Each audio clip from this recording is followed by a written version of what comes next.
and gentlemen, welcome back to another episode of For the Most Part podcast. And upon the Zoom, we have Mr. Adriel Bailey King. We are back with him. We actually we're gonna be talking about something else. And I think I don't know if you the viewers have seen this show up across all of your social medias. But if you do know a song called Levitating by Dua Lipa, that has been creating a lot of buzz and people are talking about it. There's a supposed lawsuit that's going on. So I have Adriel here, another fellow music theory specialist, and an instrumentalist and arranger to talk about, like, we're just gonna discuss, because honestly speaking, there's so many ways that we can go with this Dua Lipa situation. So I have some notes. Like, it's a lot of directions, guys. It's a lot of directions. So I will start. If y'all don't know the Dua Lipa song, so far, so like the legal standing is the court documents are saying that both percussions are similar, and the chord progressions basically could be copyrighted to some degree. That's the interpretation. He's just shaking his head, right? Adriel, listen, Adriel just there like dread. No. But based on what I've seen online and some of the reports from like Adam Neely and Rick Beato, there's some that is what could be interpreted. But I just want to say one time, you cannot copyright chords. That's impossible, because then at this rate, music might as well just not exist. Exactly. Right. Yeah. But I do have some notes. The Levitating song, I'll try and fit some audio in here somewhere. Both songs actually sound very similar. Very similar. Like there's minimal differences between the two. You would swear it's basically like a remake of one song, right? Yep. So what was your first impressions of that? And because I sent Adriel the links, and I was like, this is gonna be so hilarious. But what is your first impression of that track compared to the original? Right. So listening to the song from Dua Lipa, I listened to that first, and then I listened to the one from the reggae band. And to me, it sounded like it sounded like a cover band that did her song. Yeah. Right? So it just sounded like, okay, we're doing this for like a show outdoors or a wedding or something, and we played it. Right? I didn't listen to the lyrical content. It just sounded the same to me. I was like, okay then. And then I looked at some other stuff and I saw the difference. Well, the slight differences in the chord progression. Right. But initially, to me, it sounded the same. Exactly the same. Right. And so what I'm going to do, I actually could pull up the tracks. I'm going to briefly play the Dua Lipa, just so y'all could hear what we're talking about. And I'm going to try to pull up the Article sound system as the reggae band. They sound almost identical, and you could swear that there's nothing different about them. So this is a Dua Lipa. And in particular, what's of interest. So the chord progression sounds similar.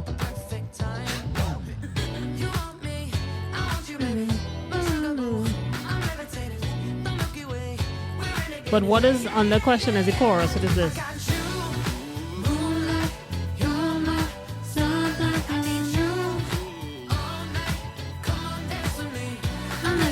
Right, that's it. Before we get a copyright claim too, but this is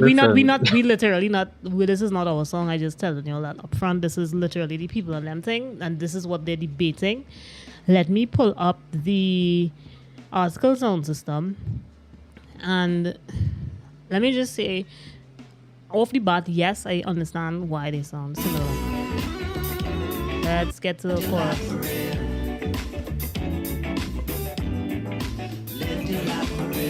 Ding, ding. Same. It's literal. It's almost the same thing. Same thing. Right. So now with that in mind, right? So can we say then? Do you think the riffs between the two are kind of the same? Parts of the melody, yes. So, rhythmically speaking, it's the same, Right. or very Identical. similar. Yeah, identical. Yeah, they're identical. Now you started by saying that you cannot copyright codes, right? And when I was looking at some of the arguments, what came to mind was what constitutes a chord progression, right? Ooh, pops. So yes, we know chords make up a chord progression, right? But is it? So I'm going to some theory here, right? So is it that we're looking at the actual chord structure itself, what makes up the chord, or are we looking at the scale degrees of the key, right? Because we could say that the progression is 1 4 5. Right. That does not necessarily determine what type of one chord, what type of 4 chord, what type of 5 chord. Right. Because Right? the progression itself is literally just the 1 4 5. That could be in any key. That's Exactly. F, B flat, C. Put that in G, G, C, D, and Yep. so you go down the road. Exactly. So is it that they are disputing the actual quality of the chords, or the progression itself? I want to assume it's a combination of both, simply because of how similar they sound. Right. Because okay, so for example, in a video done by Rick Beato, he was basically kind of breaking down the chords, and Adam Neely actually did the same thing too, and they found Yeah. the same chords. One song they basically start in the same key, B minor, F sharp minor, then they go to I think E minor 7, but Yeah. one of the chords in one of the songs go back to B minor. I can't remember which to one. be, yes. Yeah. And I think that's a big indicator as to the riff and or the melodic structure of the song, because while B minor and E could all have similar notes, and B minor and F sharp minor could have similar notes, the Yep. pitching could be slightly different in terms of what notes you might pick. You know, and we're So, shaking his head. I have a question for you though. Yeah. So would you say that B minor 7, F sharp minor 7, E minor 7 is the same chord progression as B minor 9, F sharp minor 9 to E minor 7?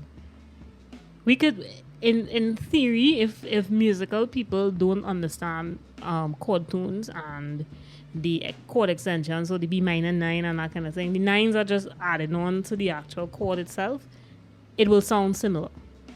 Right. But to the trained ear, I'm just gonna tell you no. Yeah. I'm going to say no. Okay. Because they would need to really go that deep into it if they want to be like really spot on with disputing this. Because outside of that is basically just how it sounds. Yeah. And the untrained ear, it sounds almost the same. It's identical. And one of the things that they pointed out in that particular I think it was Adam Neely, he pointed it out. It's a rhythm. The Charleston rhythm is a dum dum dum dum dum that exists pretty much in a lot of songs. Michael Jackson, the Jackson 5 have it. Cake by the Ocean have it. And I mean, and he was basically making the argument that if it is that we were to say you could copyright a rhythm, then it means that we basically owning a trope of a particular culture. And I found that so interesting because then it means then that one particular trope is now owned by these people and nobody else could use it. That's frightening. Yeah. And it's not just one a particular sect of persons, because we need to go all the way back in history where music started and where the copywriting process began also. So the first person that copyrighted a particular something or a particular work of music, everybody else after that that had elements of that first copyrighted piece in their music are infringing on that. Yeah. And so basically the entire music industry is null and void if that's the case. Yeah. That's basically the argument. Because if you listen to the melody of both songs, dun dun dun dun dun dun dun dun dun dun dun dun dun dun. But that's Levitating by Dua Lipa, and then Article Sound System is I Need You. It's literally the same Yeah. exact Yeah. rhythm. It's the same exact. And in Rick Beato's video, that he superimposes both songs over each other. And when he played it initially, I actually thought it was one song he was playing. I didn't realize that it was the both, right? And then he separated them. And it's really close. Yeah, it's so identical that you would think. Now, interestingly enough, someone did make a comment recently. They said it's possible that there was some influence from the Article Sound System. I could understand that. Maybe the producers on the Dua Lipa situation said, well, I like this idea. Let us see how we could do something different with it. Right. It could be a situation of Article Sound System probably made a sample, which is the song that they released, and something ended up going to the labels and you know how these situations just go now. And then they just remake an entire track off of the original, you know. So I mean, there's so many different possibilities as to yeah. Now, as a consumer of music, especially if you consume a lot of music, these little melodies and rhythms get stuck in your subconscious, right? Yeah. So now going into the studio as an artist and wanting to create something from scratch or from an idea that was given to you, yes, you are creating, but your mind is also pulling from those little motifs that you heard years ago, yesterday, a few months ago, the song you was listening just before you walked into the studio, right? So it's an amalgamation of all of that, and we don't know if she heard the music before, the song before or not. Possibly she heard it, and she didn't even know she heard it passing in some vehicle or something. You know, case in point, Destra and that Time After Time, because Destra was singing that, and apparently that's okay, allegedly. Okay, let's just say allegedly. We don't know what took place in that studio, but we can assume that in the back of her mind, she's like, "This is an original melody. I like how this songs. We're gonna do this." But she didn't realize she must have had Cyndi Lauper in the back of her mind, or the producer, or the songwriter. You know. Yeah. Go ahead.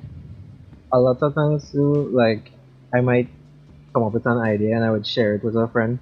Tell me what you think about this, and they'd be like, "This sounds familiar." I'd be like, "No, I just sat down for like half an hour creating this."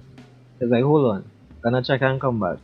Comes back with a song and like, "This is exactly what you created here." When I listen to it, it's similar, or it's exactly the same thing, right? Right.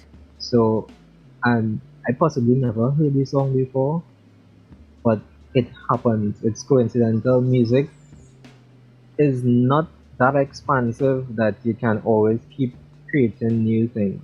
You could twist certain things to make it sound original, but you have 12 notes. Yeah. Well, in Western music, 12 notes. Yeah. Yeah. And, well, minus the microtonal stuff, but yeah. How much more you want me to go? Exactly. I mean, and the same argument Exactly. could be made for like what's his name, Ed Sheeran. Mm-hmm. Everybody always compares most of his stuff to Marvin Gaye, and I think, if I'm not mistaken, Ed Sheeran was under lawsuit too by the Marvin Gaye Yeah, he estate, was. and Yeah. that whole thing caused big uproar because essentially, I don't want to say that Ed Sheeran stole. That's not the right word, but I would want to assume that he was inspired by Marvin Gaye. I'm sure he listened to Marvin Mm-hmm. Gaye when he was younger, and he just thought this Mm-hmm. chord progression real nice one day, and he's like, okay, this is a nice inspiration to work with, you know. Yep. But to the point of inspiration, I I recall it was Adam Neely's video. He was talking about how while the styles are similar, the chord voicings make a big difference in terms of Yes. so, like, for example, now people, this is just real random. I just want to say that Adriel Bailey King's song has the same chord progression It as this. does. Is the same exact thing, but Yeah. your melody is different. Right. Yeah. So, if you want, you can explain to the people a little bit about how chord voicing affects melody, maybe. Okay. So I really have to go into this theory, boy. No, you don't have to go into the theory of it, but what? Okay. Okay. So with chord voicings, you can combine the various notes that comprise the chord in different ways, so that one note is more prominent than the others, right? And so in doing that, it would sort of guide melodies, Right, right. right? With regards to how they harmonize with the chords and how they work over it, right? And so I can have my chords voiced in such a way that this note will work, but if I voice it another way, it's the same combination of notes just rearranged a bit. If I use the same note on that chord, it may not sound as pleasing to the ear, so I'll need to Yeah. change it accordingly. Right, Right? right. So that could have been the case, or a possible case with those two songs also. Yeah, yeah, yeah. Ladies and gents, I think that we've explored this to some extent, and I would love to get more into the copyright aspect of it because, okay, so for example, I watched a Vice video, and they were basically showing you the making of Cisco's that song, the infamous one hit wonder Cisco song. Dun, dun, dun, dun, dun, dun.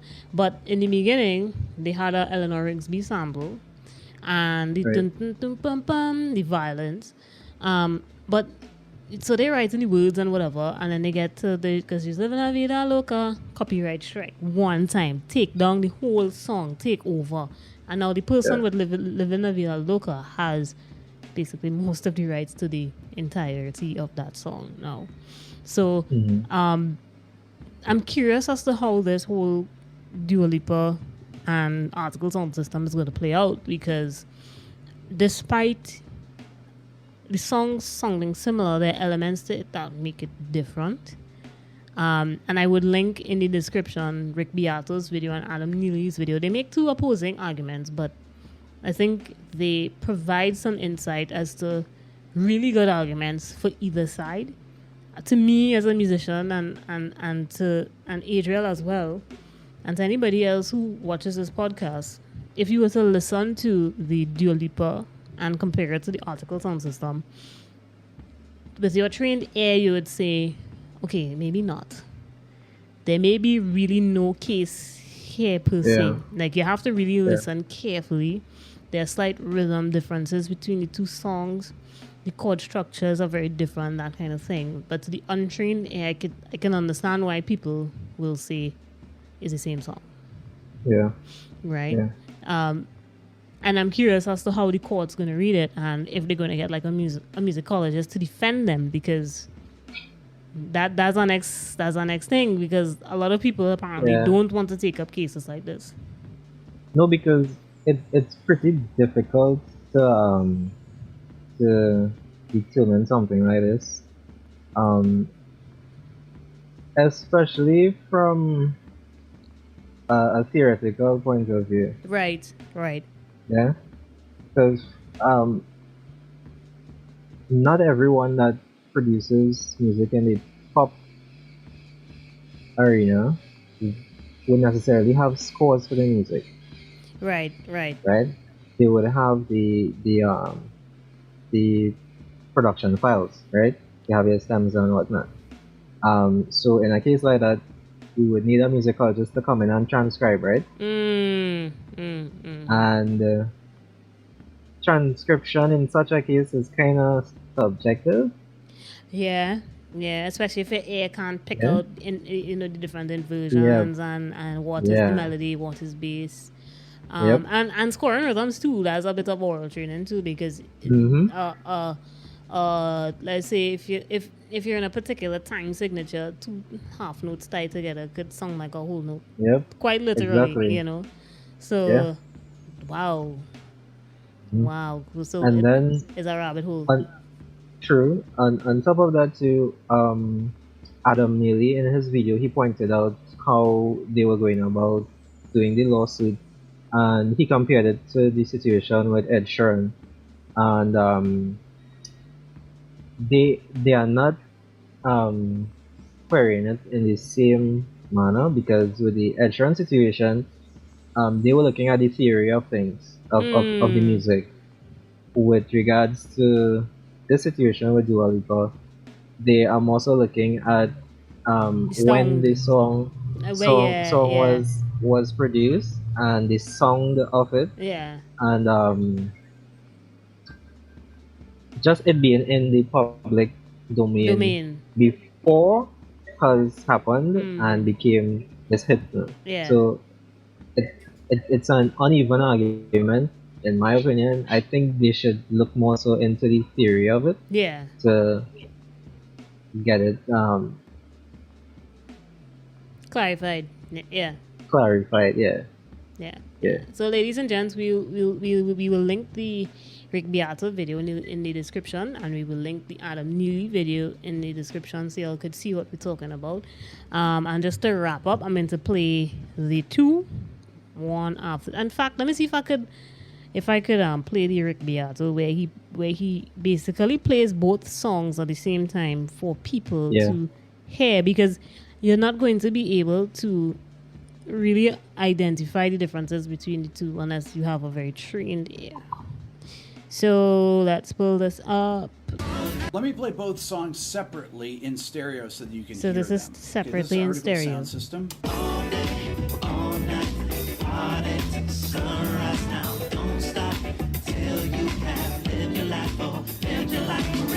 Okay, so the chord progressions in this, so this is Let's go back. So this is the two songs playing together at the same time. So you Yep. can basically hear the parts that are similar and the parts that are not not quite the same. All right. but as you can hear, So this is here's Live the Your Life. audio for that. So this is in stereo. This is Dua Lipa. You notice it actually comes back to the first chord in Dua Lipa, so it's not exactly the same chord progression, almost identical.